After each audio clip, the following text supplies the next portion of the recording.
부활절 이 은혜로운 날 아름다운 찬양으로 영광 돌리신 우리 찬양대 감사드리고 또 오늘 예배 함께한 우리 모든 성도님들께 크신 은혜로 함께 하시길 바랍니다.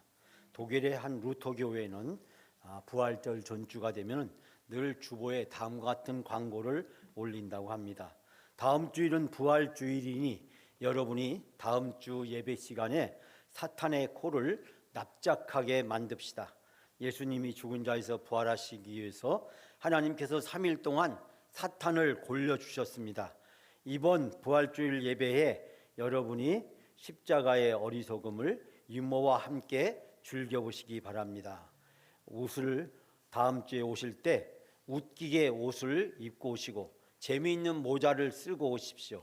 그리고 다른 사람과 함께 할 수 있는 재미있는 조크를 유머를 준비해 오시기 바랍니다. 그리고 목사님을 놀리시고 다음 주일 오시면 우리가 다 함께 사탄을 골려주는 그런 시간을 보냅시다. 그래서 그 교회는 부활절이 되면 옷을 화려하고 그리고 여러 가지 형형색색의 옷을 입고 오고 또 이렇게 모자도 막 쓰고 오고 교인들이 와서 조크 유머를 하면서 이 부활절을 시작하고 목사도 설교를 시작하면서 교인들에게 농담으로 재미있는 유머로 설교를 시작했다라고 이야기합니다.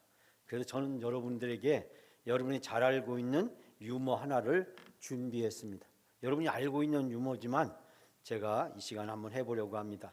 경상도 할매 셋이서 이바구를 나눴답니다.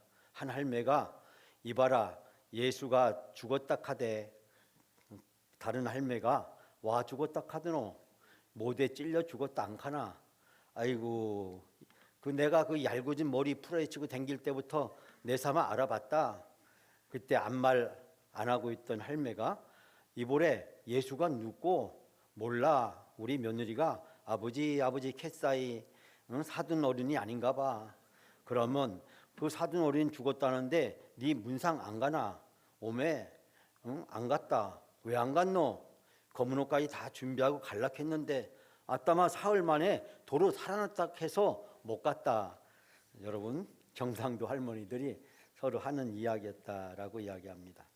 여러분 오늘 성경 말씀에 보면 토요일이 지나고 그리고 유대일의 새로운 일요일이 시작되는 날 아침에 한 이야기를 소개하고 있습니다.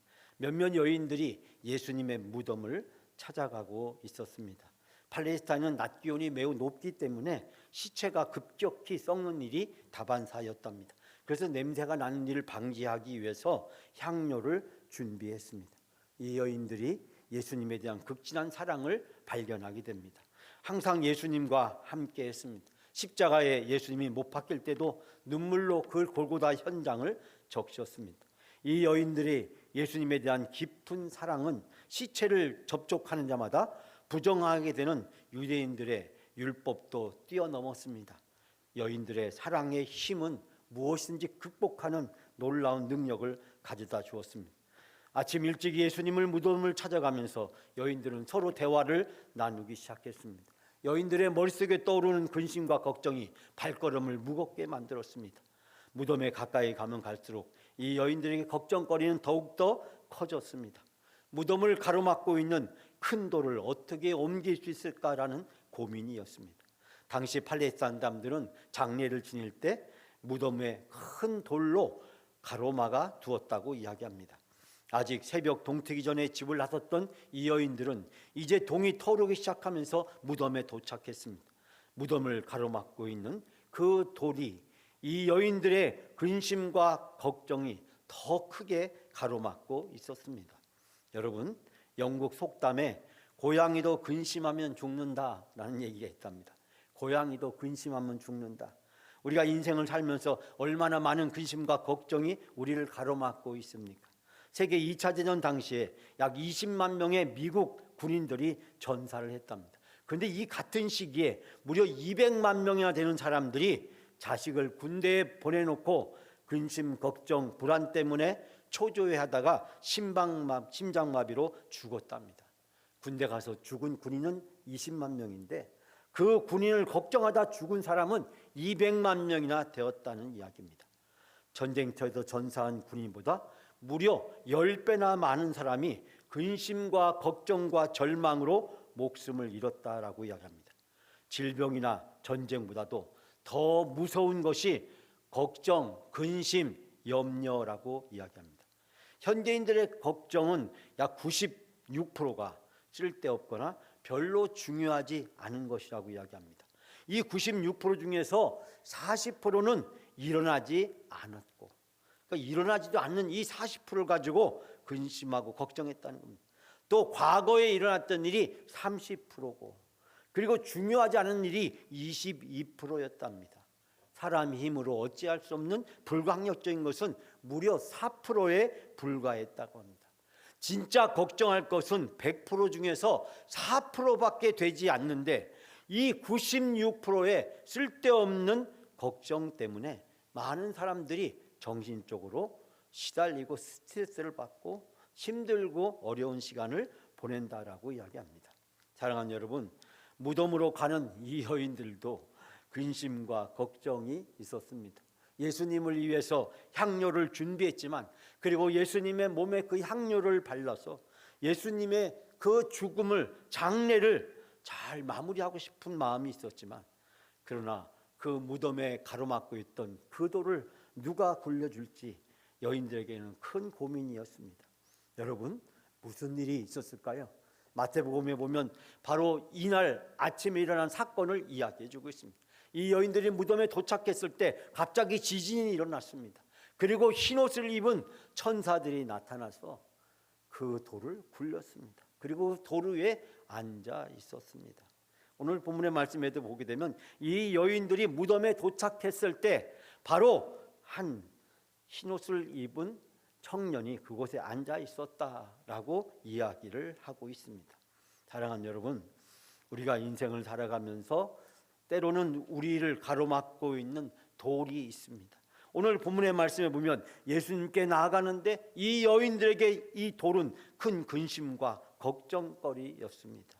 성경은 바로 이 근심과 걱정이 믿음이 없는 것, 즉 불신앙이라고 이야기합니다. 우리가 하나님을 믿는다라고 이야기하면서 염려하고 근심한다면 그것은 우리의 믿음이 부족한 것이고 우리의 불신앙을 스스로 나타내는 것에 불과합니다. 오늘 예수님의 부활 사건 앞에서 우리가 배울 수 있는 것이 무엇입니까? 우리가 걱정할 필요가 없다는 것입니다. 왜냐하면 하나님이 다 하십니다. 하나님이 다 해결해 주십니다. 우리 앞에 가로막고 있는 돌이 어떤 돌이라고 할지라도 그 돌을 하나님이 치워 주시는 줄 믿습니다. 우리가 이 여인들처럼 예수님을 위해서 믿음으로 기도하고 헌신하면 하나님은 우리의 모든 문제를 해결해 주시고 우리의 근심과 걱정을 거두어 주십니다. 믿음은 돌을 움직일 수는 없습니다. 그러나 믿음은 하나님을 움직이고 하나님을 개입하게 만들고, 하나님이 움직이면 어떠한 돌도 어떠한 문제도 우리를 가로막을 수 없습니다. 사랑하는 여러분, 하나님은 살아계시고 예수님은 부활하셨습니다. 2024년 부활절 아침에 하나님의 살아계심과 예수님의 부활하심을 믿는다면 우리 인생 앞에 어떠한 돌들이 우리를 가로막고 있다고 할지라도 그 돌들을 하나님이 치워주시고 하나님이 해결해 주실 줄 믿습니다. 아브라함이 하나님을 믿음으로 나갈 때 그는 형통했습니다. 그러나 그가 근심 걱정에 사로잡혔을 때 어려움에 처하게 되었습니다. 하나님은 갈대아 우르 땅을 사든 아브라함을 부르시고 가나안 땅을 그에게 약속의 유업으로 주셨습니다. 그런데 이 가나안 땅에서 가뭄과 기근이 오자 아브라함은 걱정이 생겼습니다. 그는 기도하고 하나님께 도움을 구하지 않았습니다. 그리고 눈에 보기에 비옥하고 좋은 애굽 땅으로 내려갔다가 아내를 잃을 뻔한 낭패를 경험하기도 했습니다. 사랑하는 여러분, 하나님께서 우리가 살아가면서 어떠한 돌이 우리를 가로막고 있다고 할지라도 그 돌이 때로는 우리의 가정일 수도 있고 사업일 수도 있고 직장일 수도 있고 우리의 건강일 수도 있고 경제적인 문제일 수 있고 친구와 심지어 부부관계, 부모 자식 간의 관계일 수 있습니다. 우리를 근심하게 만들고 염려하게 만드는 많은 돌들이 때로는 우리를 가로막고 우리를 어렵게 하고 힘들게 하고 많은 시간 동안 우리를 괴롭히고 우리에게 스트레스를 받게 하기도 합니다. 사랑하는 여러분, 때로는 그 돌이 우리를 가로막고 있을 때 우리는 하나님께 기도해야 합니다. 하나님께 그 문제를 가지고 나가야 됩니다. 그리고 하나님께 기도하면 하나님이 그 문제를 해결해 주실 줄 믿습니다. 2024년 부활절에 여러분 앞에 가로막고 있는 돌이 어떠한 돌이 있다고 할지라도 하나님께 믿음으로 나아가는 여러분들에게 하나님이 그 돌을 치워주시고 그 무덤을 활짝 열어주시는 놀라운 은혜를 베풀어 주실 줄 믿습니다. 그런데 우리가 살아가면서 때때로 우리 앞에 돌을 가로막고 있을 때 우리가 그 돌을 굴려내시려고 하는 하나님의 역사를 막으려고 하는 경우가 있습니다. 하나님이 하시는 일에 우리가 스스로 불신앙이 하나님이 하는 일에 장애가 되고 하나님이 하시는 일을 받아들이지 못할 때가 있습니다. 여러분, 성경 말씀에 등장하는 이 제사장, 율법학자, 바리새인, 사두개인 그리고 빌라도와 군병들, 그들은 바로 하나님의 일을 막으려고 했던 사람들이었습니다. 예수님을 조롱하고 비웃었고 예수님을 십자가에 못 박히게 했습니다. 그러나 여러분, 이들은 어떻게 되었습니까? AD 70년에 로마의 디도 장군에 의해서 예루살렘은 함락되고 많은 유대인들이 예루살렘에서 죽고 쫓겨났습니다. 예루살렘의 성전도 파괴되었습니다. 그때부터 유대인들은 예루살렘에서 추방되었고 수천 년 동안 세계를 떠돌며 살아야만 했습니다. 여러분, 유대인들이 왜 이렇게 되었을까요? 그들은 하나님의 선택받은 백성이었습니다. 하나님은 애굽의 노예 생활하던 이스라엘 백성들을 부르시고 그들에게 율법과 성전과 그리고 5제사 7대 절기를 통해서 하나님의 백성으로 살아갈 수 있는 놀라운 은혜를 베풀어 주셨습니다. 노예에서 하나님의 백성으로 놀라운 은혜와 축복을 받게 되었습니다. 그런데 그들이 이 하나님의 은혜를 저버리고 우상을 숭배하고 하나님께 불순종하게 되었을 때 그들은 하나님보다 세상을 섬기고 하나님보다 왕들을 섬기고 하나님보다 세상의 쾌락을 쫓게 되었습니다. 그 결과 남북 왕국으로 이스라엘 나라는 분열됐고 그 아수르와 바벨론에게 멸망을 당했습니다. 그리고 먼 바벨론까지 포로로 붙잡혀 갔습니다. 하나님은 그런 이스라엘 백성을 불쌍히 여겨 주셔서 이제 바벨론에서 예루살렘으로 다시 돌아오도록 그들에게 은혜를 베풀어 주셨습니다. 예루살렘에 돌아온 그들이 다시 성전과 그리고 성벽을 재건하고 다시 하나님을 섬기는 백성으로 예배할 수 있게 되었습니다. 하나님께서 그들의 죄를 용서해 주시고 은혜와 긍휼을 베풀어 주신 것입니다. 하나님의 백성으로 그들의 신분을 다시 회복시켜 주셨습니다. 그럼에도 불구하고 그들이 독생자 예수 그리스도 메시아를 보냈을 때 그 예수님을 십자가에 못 박혀 죽이는 또 다른 죄를 범하게 되었습니다. 하나님은 그들에게 선택적 은총을 베풀었지만 이 세상에 수없이 많은 민족 중에 그들을 특별히 불러주시고 구원해 주셨지만 그들은 하나님의 은혜를 배반하고 하나님께 불순종하고 그 결과 그들은 예루살렘에서 쫓겨나서 세계 곳곳에 떠돌면서 수없이 많은 박해와 핍박을 당해야만 했습니다. 사랑하는 여러분, 그 유대인들은 지금도 저 팔스탄 땅에서 전쟁을 하면서 불안한 평화 속에서 살아가고 있습니다. 뿐만 아니라 예수님을 십자가에 못 박았던 빌라도는 어떻게 되었을까요? 그는 무지한 예수님을 불법 재판으로 사형을 집행한 후에 8년이 지난 시점에 어느 날 사마리아 출신 한 사람이 찾아왔습니다. 빌라도에게 이야기하기를 모세의 황금 기구가 숨겨져 있는 그리심 산을 내가 알고 있는데 그 산으로 안내해 주겠다라고 거짓말을 했습니다. 이 황금을 주겠다라고 하는 이 사람의 말에 속아서 이 빌라도는 군병들을 데리고 그리심 산을 가게 되었는데 이 빌라도를 속여 먹으려고 했던 이 사람은 사마리아 사람들을 동원해서 이 그리심 산에서 숨어 있다가 이 빌라도가 나타나면 그를 해치려고 했습니다. 빌라도는 그것을 다 알고 있었고 결국 무장한 군대를 동원해 가지고 그들을 다 살해해 버리고 말았습니다. 사마리아 사람들은 자기들이 억울한 일을 당했다고 로마의 황제에게 탄원했고, 황제는 밀란을 염려하여 빌라도를 총독에서 면직을 시켰습니다. 그리고 얼마 지난 후에 카리쿨라라고 하는 로마의 황제 때 빌라도에게 사형 집행 통고를 내렸다라고 이야기합니다.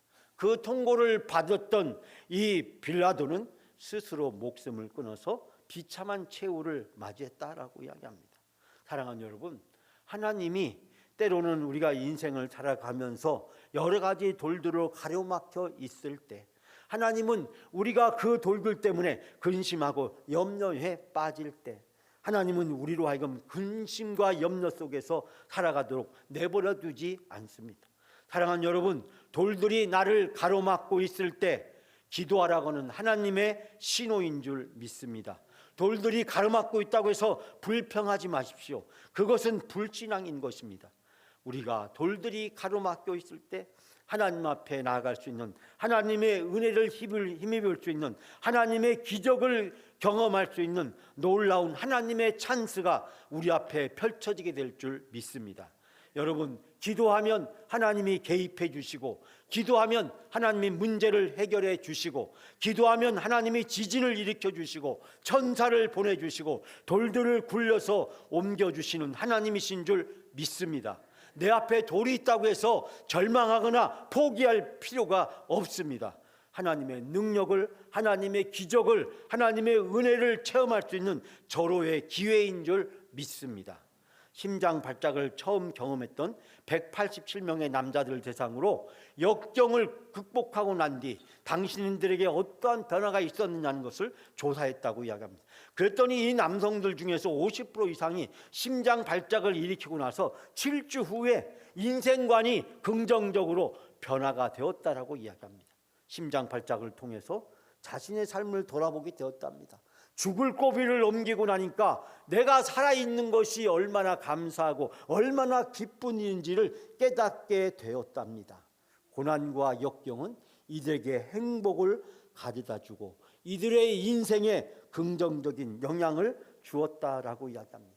예수님의 제자 베드로는 호언장담하고 맹세했습니다. 그랬다가 그는 예수님을 3번이나 부인하는 자존감에 큰 상처를 입었습니다. 베드로가 패배감, 좌절감에 빠지고 있을 때 부활하신 예수님이 찾아오셨습니다.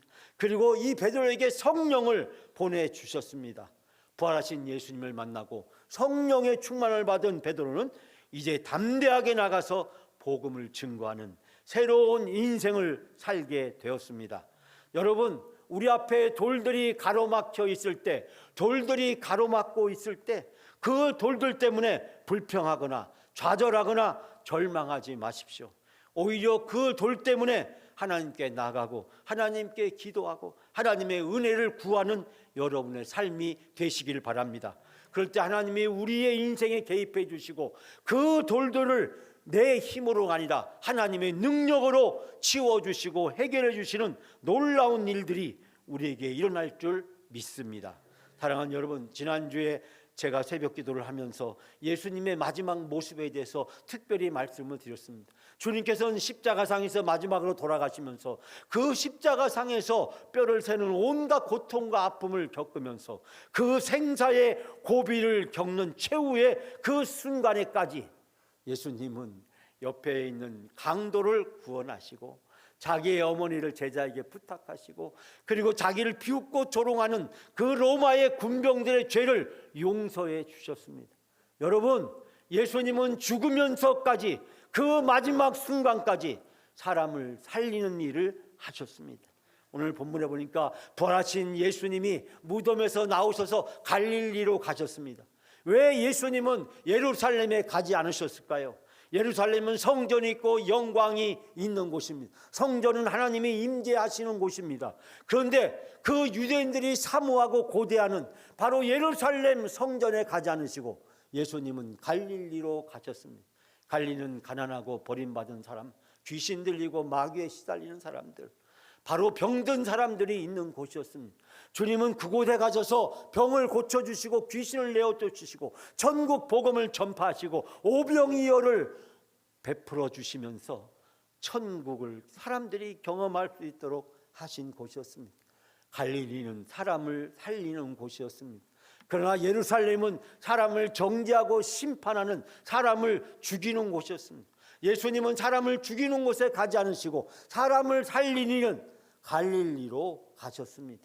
예수님은 우리를 살리기 위해서 이 세상에 오셨고, 마지막 십자가에서 우리를 위해서 죽으신 것은 우리를 살리기 위한 것이었고, 예수님은 마지막으로 죽어가면서까지 사람을 살리는 일을 하셨고, 예수님은 부활하자마자 그 사람 살리는 일을 계속하기 위해서 갈릴리로 가셨고, 그리고 제자들을 보내셨고, 제자들에게 성령을 보내주셔서 사람을 살리는 일을 하셨습니다.